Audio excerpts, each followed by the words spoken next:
ماہ محرم پورا سال انسان جو ہے وہ انتظار کرتا ہے کہ کب یہ مہینہ آئے گا اور انسان اس مہینے میں عزاداری کا حق ادا کرنے کی کوشش کرے گا۔ یوں تو ذکر سید الشہداء صبح اور شام کرنا چاہیے انسان کو، اور ہم کرتے بھی ہیں۔ ہمارے ہاں جب بھی کوئی اپنا بھی دنیا سے چلا جاتا ہے تو بھی ہم مجلس سید الشہداء کرتے ہیں، لیکن ماہ محرم ایک خاص ایک ہدف اور ایک مقصد کے تحت جو ہے وہ ہمیں مجالس کے لیے بلاتا ہے، اور خود اس عزاداری کو قائم کرنے کے لیے ائمہ علیہ الصلوۃ والسلام نے ہمیں تاکید کی ہے۔ اس کا ہدف صرف یہ نہیں کہ صرف ہم مجلس بعینہ ہی مجلس کریں، بلکہ ہم اس روح کو بیدار کریں کہ جو ہمیں کربلا لے کے جائے، اور کربلا پہنچ کر پھر ہمیں اپنے وقت کے امام کی معرفت کروائے، اور جب ہم اپنے وقت کے امام کی معرفت کر لیں گے تو پھر ہماری کیا ذمہ داری بنتی ہے۔ اصل ماہ محرم اس لیے ہے، یقیناً بہت سارے ریچولز ہیں، ہمارے اپنے رسومات ہیں، چیزیں ہیں، کلچرل، ہر ملک میں اپنے حساب سے بہرحال عزاداری کو بنایا جاتا ہے، اور اس میں کوئی اتنا حرج بھی نہیں ہے۔ اگر کوئی چیز عقیدت کے مخالفت نہیں کرتی ہے تو اس میں کوئی حرج نہیں ہے، لیکن اصل یہ ہے کہ روح عزاداری قائم رہنی چاہیے۔ لیکن جس طرح انسان ترقی یافتہ ہوتا جا رہا ہے، مارس پہ جانے کی باتیں کر رہا ہے، مادے میں پیوست ہوتا جا رہا ہے، میٹیلسٹک زیادہ ہو گیا ہے، تو اس نے اپنے ساری چیزوں کو میٹیلسٹک بنا لیا ہے، اور ہم دیکھتے ہیں کہ ہم بھی بعض اوقات اسی مادے کا شکار ہو چکے ہوتے ہیں۔ بعض اوقات ہم اپنی مجلسوں کو بھی انہی چیزوں سے کمپیئر کرنے لگتے ہیں۔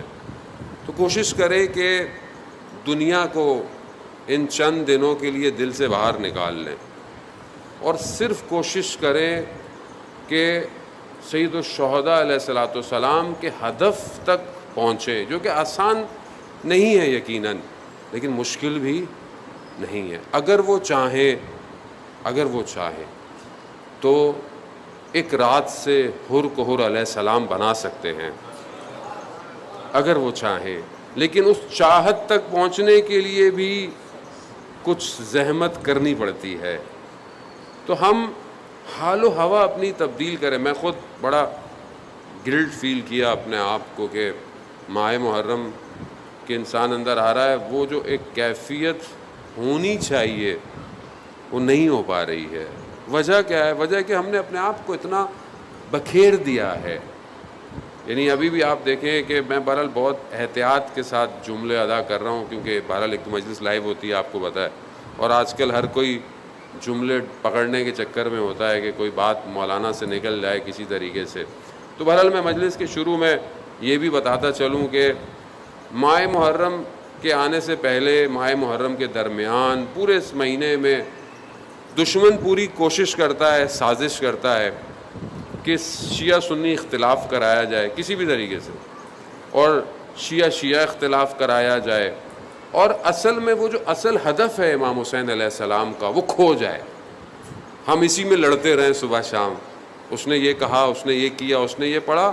اس کا مقصد کیا ہے کہ وہ جو اصل مقصد تھا امام حسین کا کربلا پہنچنے کا وہ فوت ہو جائے، اور یوں دن گزر جائیں اور ان میں سے کوئی بھی کربلا نہ پہنچے۔ تو یہ ہماری ذمہ داری ہے۔ میں پہلے بھی عرض کیا، ٹیکسٹ کی صورت میں بھی، میں وائس کی صورت میں بھی کہہ رہا ہوں کہ اس مہینے میں بہت خیال رکھیں، خاص طور پہ سوشل میڈیا جو یوز کرتے ہیں، تب کہ سبھی یوز کرتے ہیں سوشل میڈیا، کوئی میسج، کوئی ویڈیو کلپ، کوئی ٹیکسٹ، کوئی چیز جو کہ مقصد امام حسین کے مخالف ہے اس کو فارورڈ نہ کریں۔ روکیں اپنے آپ کو۔ کوئی کچھ بھی کرتا ہے کرنے دیں، فلانے نے یہ کر دیا، فلانے اخبار میں یہ چھپ گیا جو آج اتنا گھوم رہا تھا۔ کون پڑھتا ہے اخبار؟ آپ نے خود لوگوں کو بتایا کہ کیا چھپا ہے اخبار کے اندر، تو یہ ہماری اپنی ذمہ داری ہے۔ آپ اگنور کر دیں، آپ اگنور کریں گے فتنہ وہیں ختم ہو جائے گا۔ یہ آپ کی ذمہ داری ہے، عزیزان محترم، ساری ذمہ داری ہماری نہیں ہے جو ممبر پہ بیٹھا ہوا ہے، ذمہ داری ان کی بھی ہے جو سن رہے ہیں بیٹھے ہوئے۔ امام کو امت کی ضرورت ہے، یاد رکھیے گا، امام کو اپنی امامت کو پہچاننے کے لیے لوگوں کی نہیں، لیکن معاشرے میں آنے کے لیے امت کی ضرورت ہے۔ امام تب بھی امام ہے جب اس کو کوئی نہیں مانتا۔ امام کو ضرورت نہیں ہے کہ اس کو کوئی مانے۔ امام اس کائنات کے نظام میں ایک ایسا چرخہ ہے کہ اگر اسے ہٹا دیا جائے تو قیامت آ جائے گی، یعنی یہ ہے معرفت امام۔ امام کے بغیر نظام نہیں چل سکتا، دنیا کا چل ہی نہیں سکتا، کوئی مانے یا نہ مانے۔ لیکن اگر آپ چاہتے ہیں کہ امام آئیں، تشریف لائیں اور اس دنیا کے نظام کو عدالت کی طرف لے کر جائیں، تو پھر امت کی ضرورت ہے۔ اور امت کیسے بنے گی؟